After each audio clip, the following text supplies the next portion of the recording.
Tirania de Aço Capítulo 1071 Batalha do Marçal Land Spartle. Esse capítulo veio de novelfull.net. Por favor, confira o site, link na descrição. Hans estava descansando em seu beliche após um longo dia de trabalho. Na semana passada, ele havia sido uma parte instrumental do esforço de guerra contra o Japão.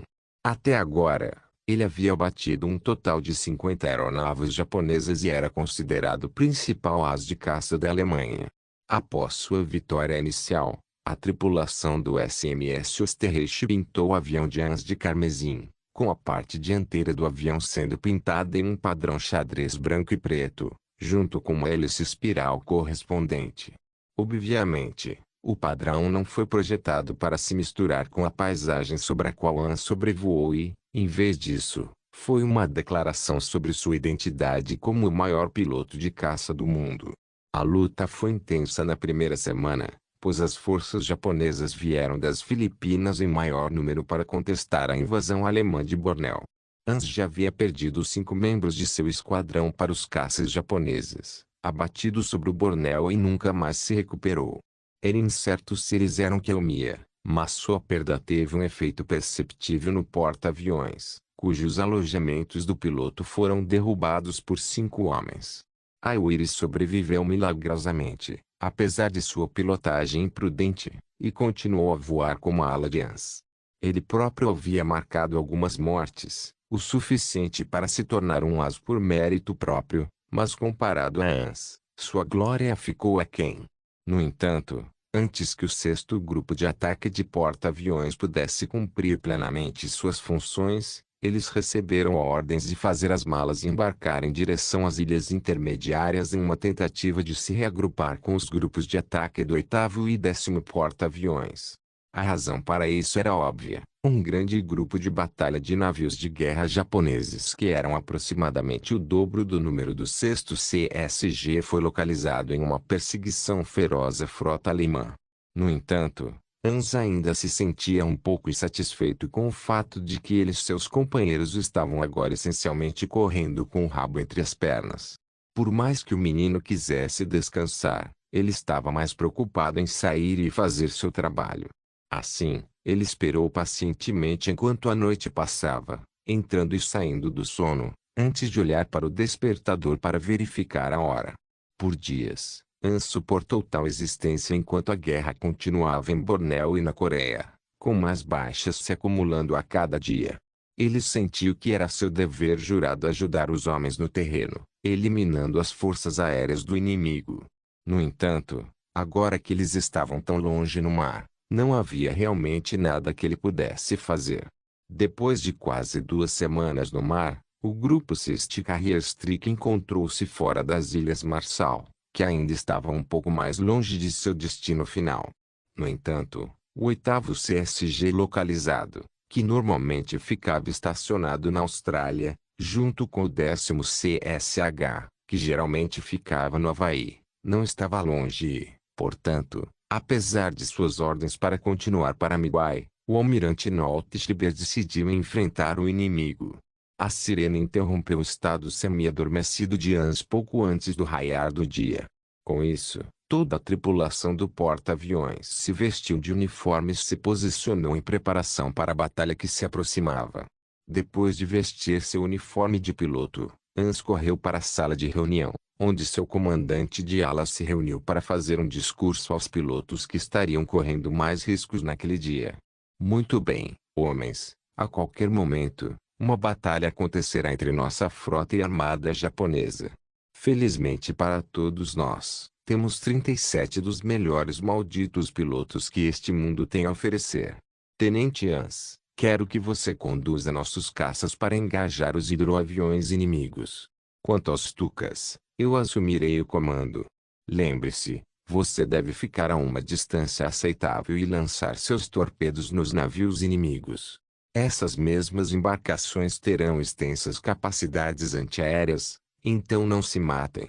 Com esse breve discurso feito, os pilotos saudaram seu comandante de ala antes de embarcar em direção ao convés, onde pularam em seus aviões e começaram a decolar. Imediatamente após atingir o ar, Hans viu frota inimiga à distância. Dos cerca de 25 navios de guerra japoneses visíveis acima da superfície, cerca de 8 deles eram navios de guerra, enquanto o restante era uma mistura de cruzadores e contratorpedeiros. Ainda assim, uma enorme quantidade de poder de fogo quando comparado com o grupo de ataque do porta-aviões alemão, que implantou seu único navio de guerra e 2 cruzadores na frente do porta-aviões para protegê-lo contra os grandes canhões do inimigo. Ainda assim, se o inimigo pensou que seus navios de guerra venceriam esse confronto, eles estavam muito enganados. À distância, Hans podia ver os grupos de ataque do 8º e 10º porta-aviões flanqueando a armada japonesa. No total, haveria bem mais de 100 aviões alemães no ar, a maioria dos quais eram bombardeiros torpedeiros. Assim, Hans teve um bom pressentimento sobre a batalha que estava para acontecer. Ecos estrondosos rugiam no ar quando os navios de guerra alemães e japoneses começaram a se enfrentar nos mares. Enquanto as armas antiaéreas japonesas disparavam para o céu, tentando ao máximo acertar os 37 aviões que acabavam de entrar no espaço aéreo após serem lançados pelo SMS Österreich. Um desses canhões antiaéreos errou por pouco a asa de Hans, quando ele inclinou seu avião para fora do raio de explosão do projétil de 20 milímetros. Hans não podia se preocupar com os navios abaixo, pois seu trabalho era lidar com os hidroaviões japoneses. Os hidroaviões japoneses que foram lançados dos navios de guerra foram vagamente modelados após o Nakajima 6M2N da vida passada de Berengar. Houve, no entanto, algumas modificações extensas no local para tornar a aeronave construída principalmente em madeira. O aço foi usado no lugar do alumínio quando necessário. No entanto, isso acabou tornando a aeronave mais pesada e lenta do que seria de outra forma. Havia talvez no máximo 16 dessas caças, que eram aproximadamente o mesmo números, mais ou menos, dos caças alemães que haviam lançado do SMS Österreich.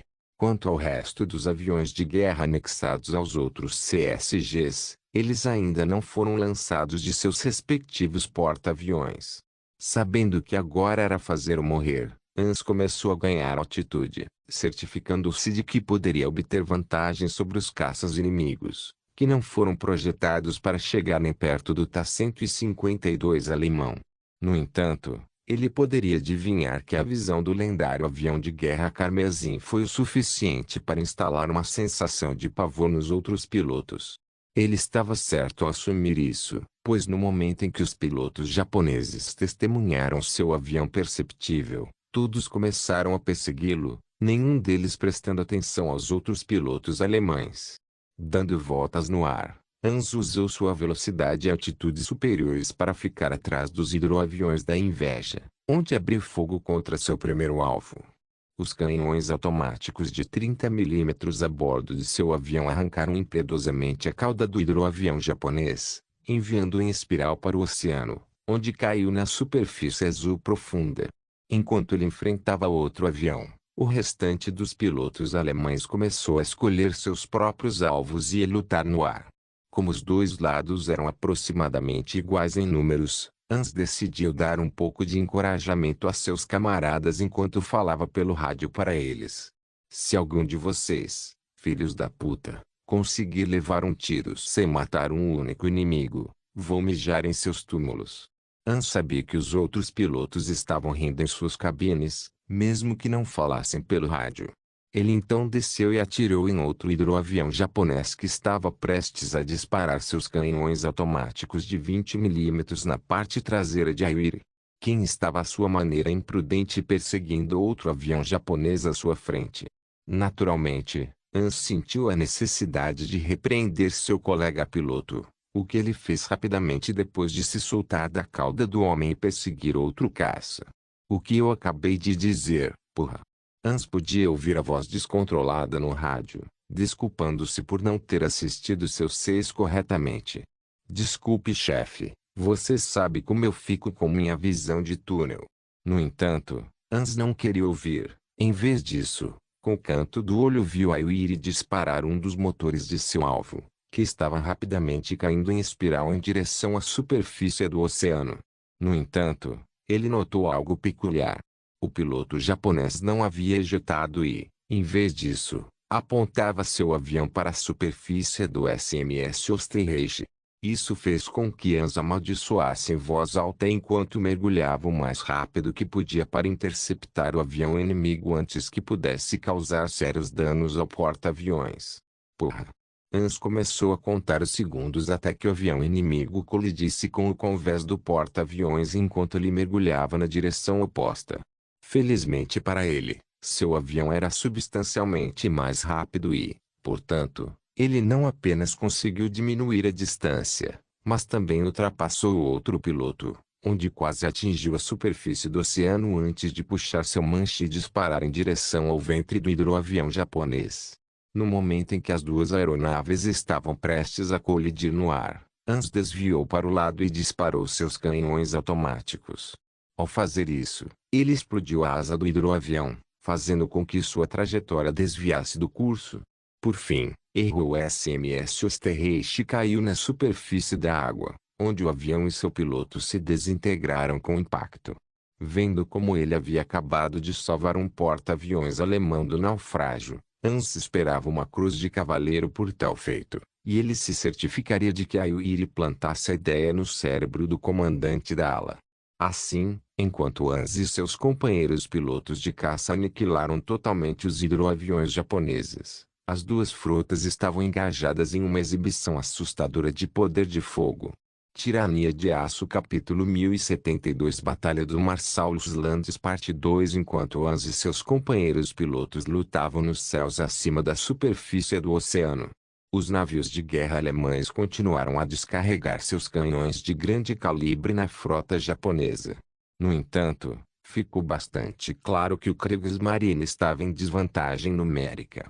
30 minutos depois de toda a exibição, o sexto CSG perdeu todos os 6 contratorpedeiros. O que restou de sua tripulação atingiu os botes salva-vidas e entrou na água quando seu grande navio de aço afundou no fundo do oceano.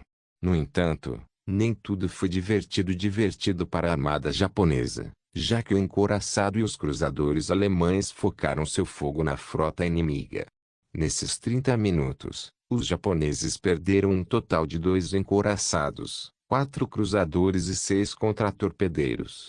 Como isso foi possível, você pode perguntar.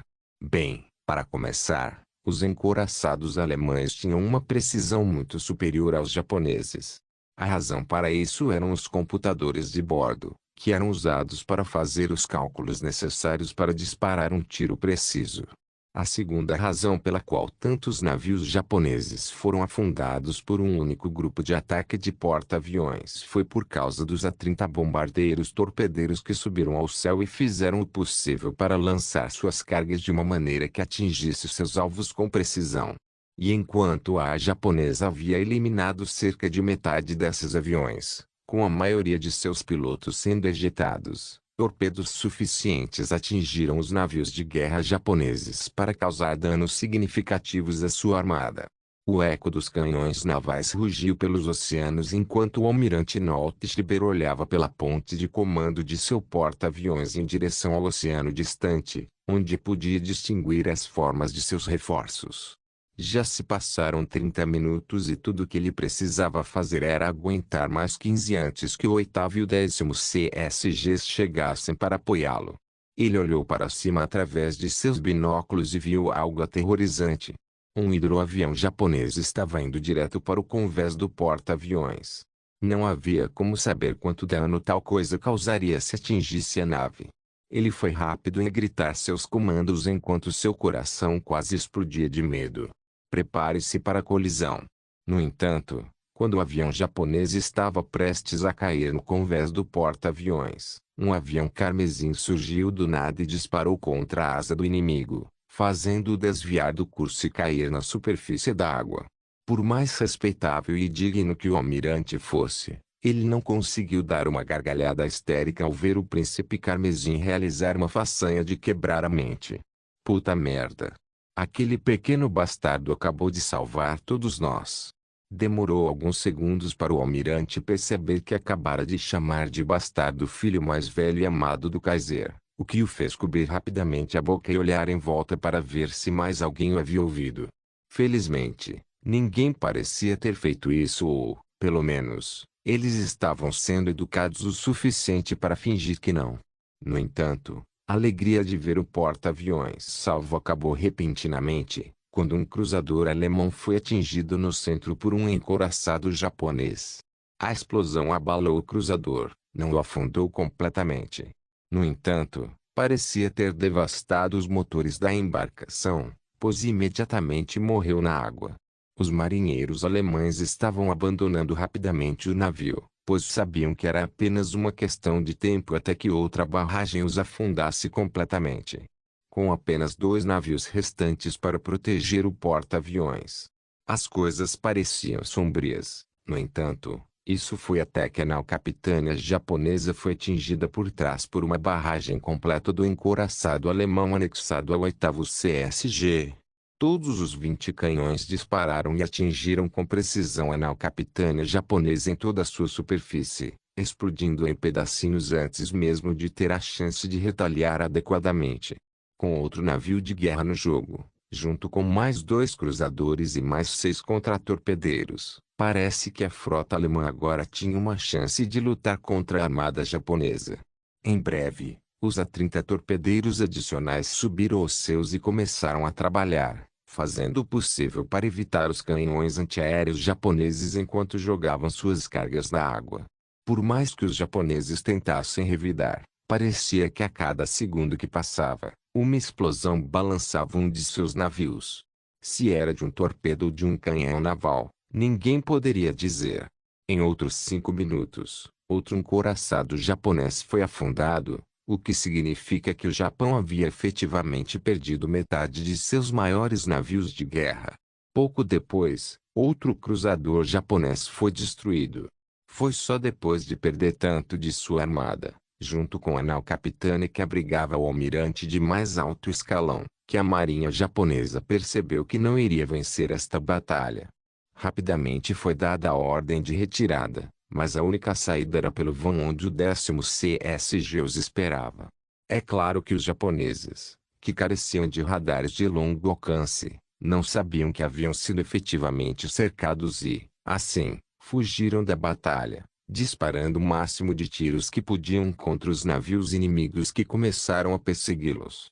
Em pouco tempo, o Irving a bordo do porta-aviões pertencente ao 10º CSG havia se lançado aos seus e, ao fazê-lo, trouxe consigo mais torpedos, que atingiram os navios de guerra japoneses repetidamente, afundando o que restava de seus contratorpedeiros que haviam implantado com a frota.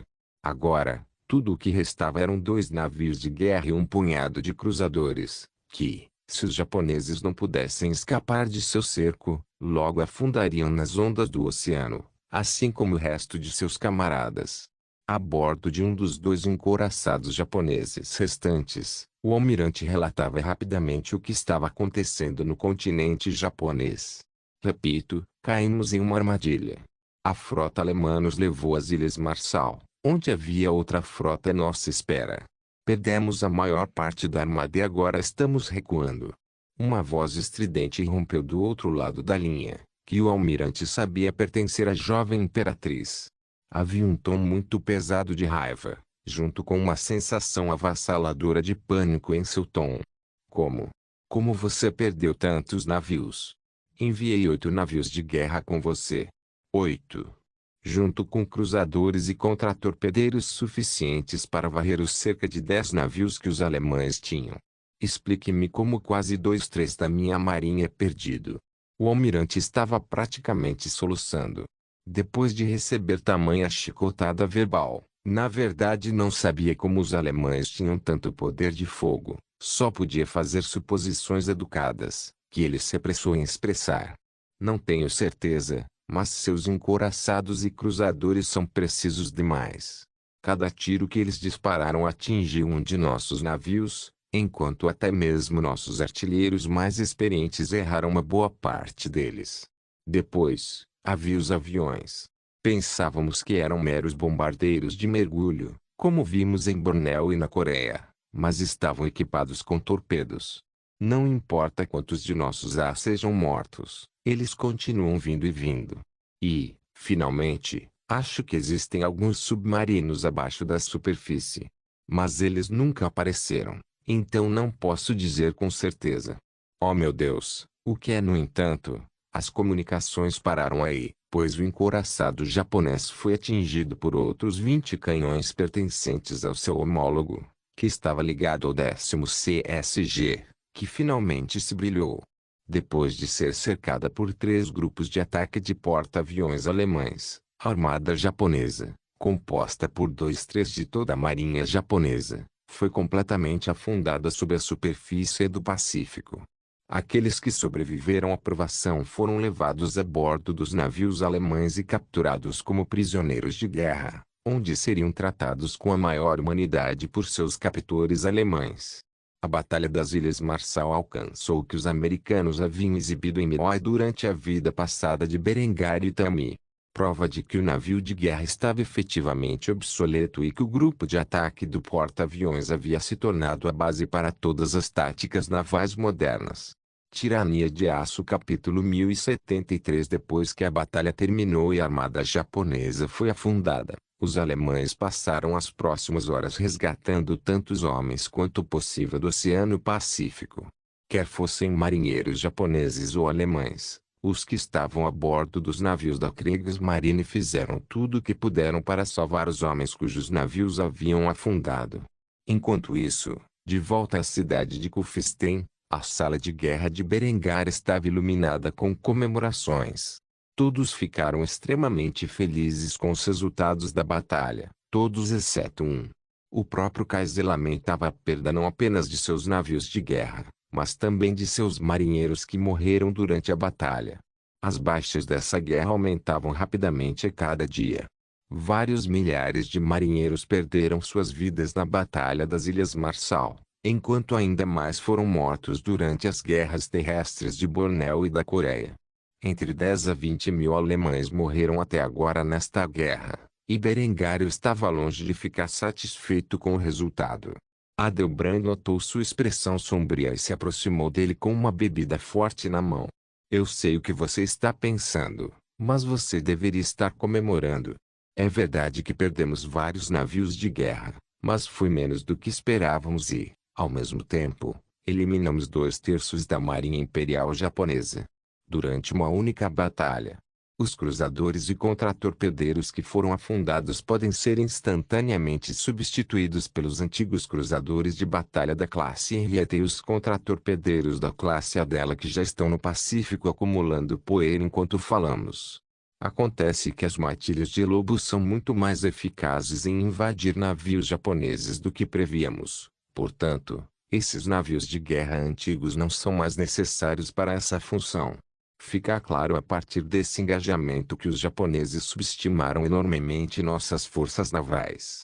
Eu recomendaria dedicar algum tempo para repor as perdas que o 6º CSG sofreu. Ao enviar os 8º e 10º grupos de ataque de porta-aviões para patrulhar o mar da China Meridional para garantir que o Japão não possa reforçar e reabastecer suas tropas em Bornéu. Meu Kaiser, você não deve se preocupar com as baixas. Em vez disso, deve se preocupar em vencer a guerra o mais rápido possível, para que possamos preservar o máximo possível de vidas de nosso povo. Portanto, celebre a vitória de hoje enquanto pode, porque amanhã precisaremos de você para comandar nossas forças mais uma vez. Berengar ouviu silenciosamente o discurso de encorajamento de Adelbrand enquanto bebia da bebida alcoólica que lhe foi entregue. Embora ele sentisse uma sensação de perda pelo derramamento de tanto sangue de seu povo, ele sabia que as baixas eram um número aceitável, a julgar pelo fato de estarem lutando contra um inimigo devidamente industrializado. Assim, ele silenciosamente acenou com a cabeça de acordo com as palavras de Adelbrand e juntou-se às comemorações. Do outro lado do mundo, a notícia da derrota japonesa nas Ilhas Marshall não foi recebida com comemoração, mas sim com frustração e depressão. Itami estava sentada em uma cadeira com uma expressão sem vida no rosto. Desde aquela última transmissão, ela permaneceu totalmente silenciosa. Embora ela não tivesse detalhes sobre a operação mal-sucedida, Itami sabia em seu coração que os alemães haviam despachado pelo menos 3 frotas para prender sua armada e eliminá-la em uma única batalha. Se a Alemanha podia dispensar 3 frotas para a guerra no Pacífico, apesar de ter um império do outro lado do mundo, isso significava que ela havia subestimado o poder do Reich. Pensando nisso agora, os alemães enviaram no máximo 5 divisões blindadas para a Coreia e Bornéu, o que ela duvidava ser metade de suas forças terrestres. Se eles pudessem projetar uma força tão avassaladora em todo o mundo em tão pouco tempo, então estava claro que ela estava condenada desde o início. Seus generais, é claro, exigiam que suas perdas fossem reembolsadas 10 vezes, mas a jovem imperatriz não conseguia imaginar como tal coisa era possível. Ainda assim, nem tudo estava perdido.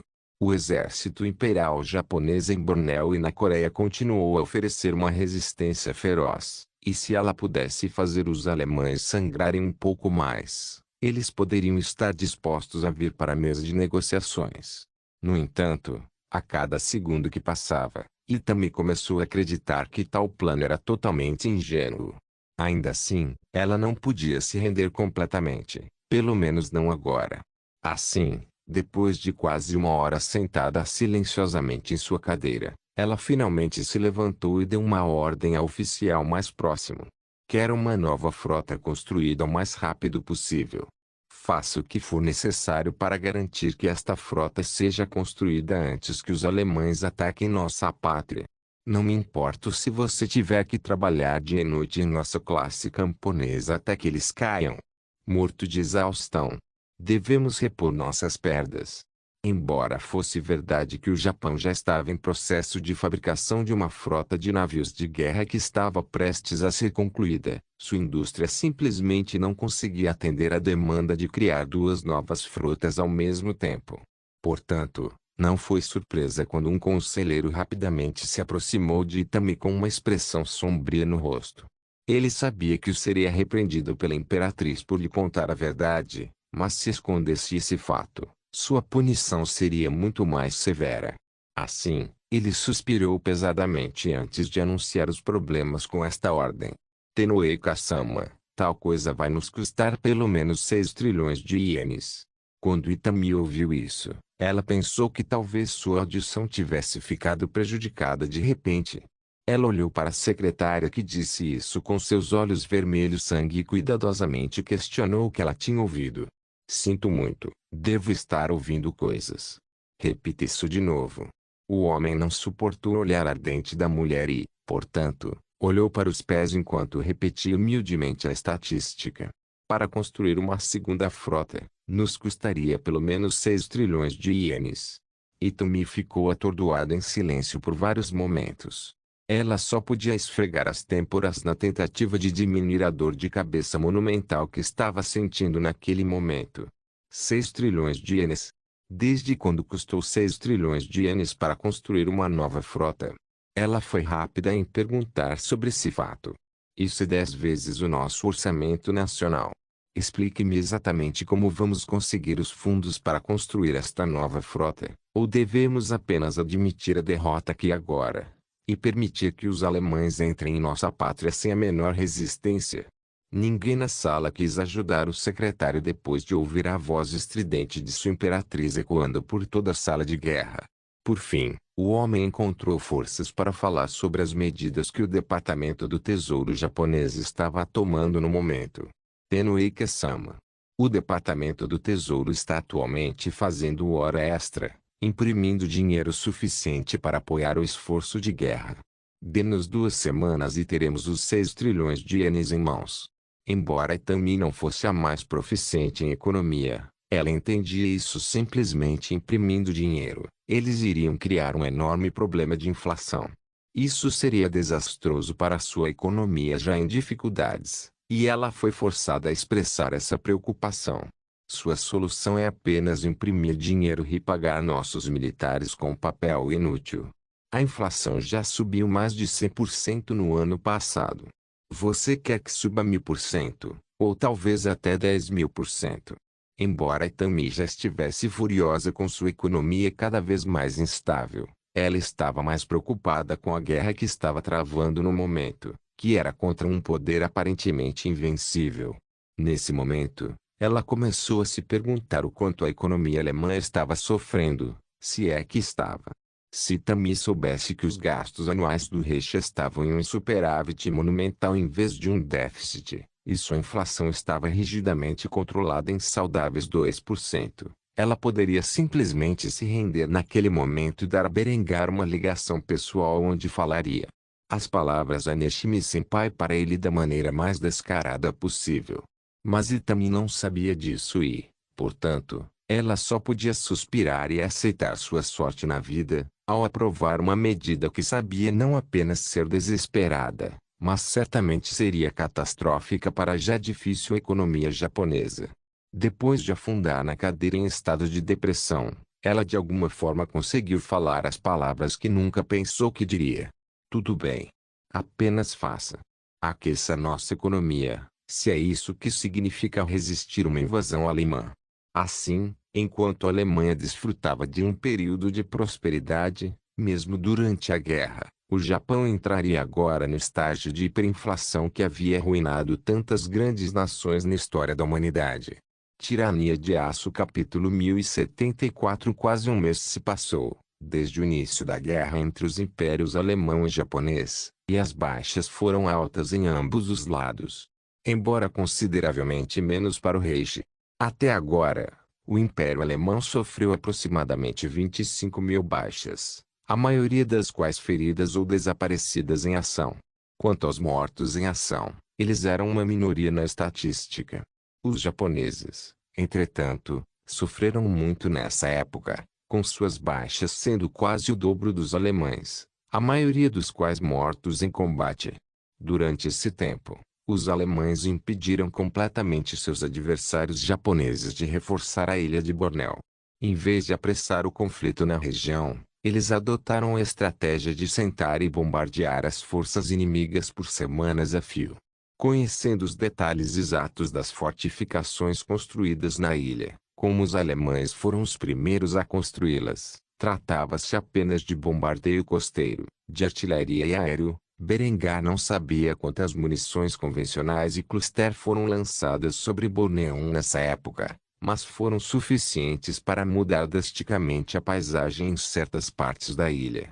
Enquanto os alemães continuavam a bombardear a ilha, os sobreviventes do exército real Majapaiti, inicialmente estacionados em Bornéu para resistir à invasão japonesa, começaram a se envolver em uma guerra de guerrilha contra o exército imperial japonês, aumentando as perdas que sofreram. Quanto às forças convencionais do Exército Real de Majapaiti, elas começaram a assumir as funções de linha de frente de combate, enquanto os alemães as apoiavam por via aérea e blindada. Os fuzileiros navais alemães viram pouco combate após a invasão inicial, preferindo usar seus representantes Majapaiti como principal força de combate. O mesmo não pode ser dito da Coreia. Inicialmente, os alemães fizeram progressos significativos na região. No entanto, após a batalha no sopé de Taebaek, os japoneses fizeram tudo ao seu alcance para reforçar suas linhas de frente e evitar que desmoronassem. Para ajudar a combater a ameaça blindada que os alemães apresentavam, o Osaka Armory criou um projeto improvisado de lançador de foguetes bastante tosco que pretendia ser usado uma vez e depois jogado fora. Embora não o suficiente para penetrar nas partes mais pesadas da armadura de uma pantera, este lançador de foguetes era mais do que capaz de explodir os trilhos de um tanque ou danificar outros componentes críticos. Assim, o Blitzkrieg parou repentinamente e, em vez disso, a divisão Panzer alemã, apoiada por seus aliados Joseon, começou a marchar lentamente por todas as aldeias, vilas e cidades, enfrentando granadas lançadas por foguetes, minas antitanque, IEDs, e tiros de metralhadora em cada esquina. Ao contrário dos conflitos anteriores, os alemães não podiam simplesmente bombardear essas zonas urbanas de guerra até o esquecimento, pois estavam tecnicamente fornecendo apoio para libertá-los para o bem de seus aliados de Joseon e, naturalmente, bombardeando os civis de Joseon, que haviam sofrido as atrocidades do exército imperial japonês não era algo que Berengar estava disposto a fazer. Assim como no Bornean Theatre, a infantaria alemã deu um passo para trás e permitiu que seus aliados Joseon fizessem a maior parte da luta. O Royal Joseon Army foi equipado e treinado por seus aliados alemães e, como resultado, eles eram mais do que capazes de cumprir a tarefa. Na verdade, eles não desprezavam a abordagem dos alemães à guerra. Esta era a terra deles, e eles queriam ser os únicos a libertá-la dos ocupantes japoneses. Se tudo o que os alemães fizeram pelo resto da guerra foi fornecer apoio blindado, naval e aéreo, então eles ficaram bastante felizes. Atualmente, Hans estava sentado em seu beliche a bordo do SMS Österreich. Fazia semanas desde a Batalha das Ilhas Marshall e, durante esse tempo, o Sixth Carrier-Strike-Group, com o qual ele estava estacionado, havia retornado a Singapura para reparos, reabastecimento e reforços. A Alemanha havia perdido um cruzador e todos os 6 contratorpedeiros em sua batalha contra a Marinha Imperial Japonesa, e esses navios precisavam ser substituídos, junto com uma boa parte de suas tripulações. Eles também perderam uma quantidade significativa de aeronaves. Com a sexta Carrier-Wing perdendo mais da metade de seus aviões e um quarto de seus pilotos, principalmente devido a canhões antiaéreos japoneses. Assim, levou algum tempo para que essas coisas ficassem em ordem. Durante esse tempo, Hans recebeu não apenas uma promoção, mas um dos maiores prêmios por bravura oferecidos pelos militares alemães. Ao retornar a Singapura, o almirante Nolte Schreiber havia presenteado o jovem piloto com a Cruz de Cavaleiro da Cruz de Ferro com espadas, folhas de carvalho e diamantes, variante de ouro. Além da Gran Cruz da Cruz de Ferro, que era quase exclusivamente concedida a generais responsáveis por vitórias em grandes teatros de conflito, essa era a maior condecoração que um soldado alemão poderia receber por um ato de bravura. Por que Hans recebeu essa medalha? Não apenas porque ele agora tinha 55 mortes confirmadas como um as de caça, mas porque ele havia ido além do dever, arriscando sua vida em uma manobra perigosa que acabou salvando o SMS Österreich da ousadia de um piloto kamikaze. Tentar afundá-lo. As palavras exatas do almirante durante a cerimônia de apresentação continuaram a soar na mente do menino. Nunca em todos os meus anos de serviço militar vi um ato de valor tão merecedor deste prêmio. Dizia-se que o almirante teve que discutir com Berengário se Hans era realmente digno de uma honra tão prestigiosa. Algo que Hans sabia era verdade por causa dos requisitos excepcionalmente rígidos de seu pai para seus filhos. Como príncipe da Alemanha, a ascensão de Hans nas fileiras da Luftwaffe foi realmente mais difícil do que a média dos aviadores. Berengar não gostou de ser acusado de nepotismo e, portanto, tornou deliberadamente difícil para seu filho mais velho receber os prêmios que qualquer outro piloto receberia. No entanto, as conquistas de Hans como piloto foram tão grandes que até mesmo o almirante do porta-aviões em que serviu estava disposto a lutar por ele. Depois de receber um pedido bastante insistente do almirante Nolte Schreiber, bem como do marechal do ar Wilhelm Krieger, encarregado de liderar a Luftwaffe como um todo, Berengar foi forçado a concordar com o prêmio. Enquanto pensava em tudo isso, Hans sentou-se em seu beliche e poliu a prestigiosa medalha antes de pendurá-la no colarinho mais uma vez. Depois de fazer isso, ele se levantou e pulou de seu beliche, para grande desgosto de Aguirre, que estava tentando descansar abaixo dele. O homem foi rápido em expressar suas queixas. Jesus Cristo, você quase me chutou na porra da cara. Só porque você é um capitão agora não significa que você pode abusar de nós, camponeses. Até agora, Hans estava acostumado com o estranho senso de humor do homem e apenas riu em resposta a isso. Quando ele estava prestes a responder com uma piada própria, outro membro de sua unidade entrou correndo na sala. Ei, se vocês precisam de alguma coisa de Singapura, agora é a hora de conseguir. Acabei de receber uma notícia. Os reparos foram concluídos e todos os nossos reforços finalmente chegaram. Dentro de uma hora ou mais, estaremos indo de volta ao mar da China Meridional. Aiwir imediatamente jogou sua revista de lado e saltou de seu beliche antes de questionar o piloto que lhe trouxera a notícia. Você diz que tudo que eu tenho é uma hora. O homem respondeu com um sutil aceno de cabeça, o que fez com que Aiwir puxasse rapidamente sua túnica para fora do cabide e a colocasse sobre o torso, certificando-se de que todas as medalhas estavam no lugar e facilmente perceptíveis. Depois de fazer isso, ele se olhou no espelho e penteou o cabelo.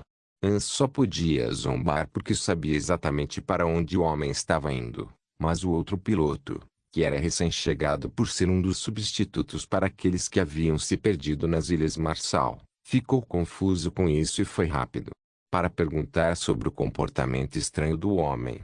Tenente Wagner, o Sr. Aiwir também foi promovido de segundo-tenente a primeiro-tenente. No entanto, se havia uma coisa que ele mais odiava, era ser chamado por seu posto e nome. Ele virou bruscamente a cabeça para o novo piloto e olhou para ele antes de corrigi-lo em seu título adequado. Eu disse a você, Aiwir. O piloto abaixou a cabeça com medo do olhar severo de Aiwir. Levou alguns segundos para ele encontrar coragem para fazer a pergunta em sua mente. Aiwir. Senhor. O que exatamente você está fazendo? Aiwir deu um sorriso encantador depois de se afastar do espelho e pousar o pente. Ele então falou com total confiança enquanto enfeitava suas meias e botas. Temos uma hora antes de partirmos para o mar. Só Deus sabe quanto tempo ficaremos fora. Quero que você saiba que as senhoras locais adoram um homem de uniforme, e eu serei amaldiçoado se partirmos antes de eu poder dizer uma despedida adequada. Hans, que havia subido de volta em seu beliche depois de ouvir que logo partiriam, bufou antes de responder a esse comentário. O que ele quer dizer é que vai fazer uma última viagem ao bordel mais próximo. Aiwir lançou um olhar furioso para Hans ao ouvir isso antes de responder com uma piada rápida enquanto corria para fora da porta. Ei, não podemos todos ter 5 lindas princesas prometidas a nós por nossos pais reais. Hans apenas virou a página do livro que estava lendo enquanto fazia um último comentário sarcástico ao ver Aiwir sair correndo de sua cabana. Boa sorte. O novo piloto tinha uma expressão confusa no rosto enquanto olhava para Hans e fazia outra pergunta. Ele é sempre assim? A resposta de Hans estava longe de ser tranquilizadora, pois sua visão nunca deixava as páginas de seu livro. Ainda assim, ele conseguiu responder com um tom casual em sua voz. Você se acostuma com isso. Assim, na próxima hora, o 6º Grupo de Ataque de Porta-Aviões partiria da base naval alemã em Singapura e começaria a patrulhar o Mar do Sul da China como as outras 2 frotas que já haviam sido despachadas para a região. Não se esqueça de deixar o link e de se inscrever no canal. Caso queira contribuir de alguma forma com o canal, entre em contato comigo pelo Instagram do canal. O link do Instagram do canal estará na descrição do vídeo. Por favor, certifique-se de verificar meus outros vídeos. Tenho certeza que você vai gostar deles. Solem irmãos.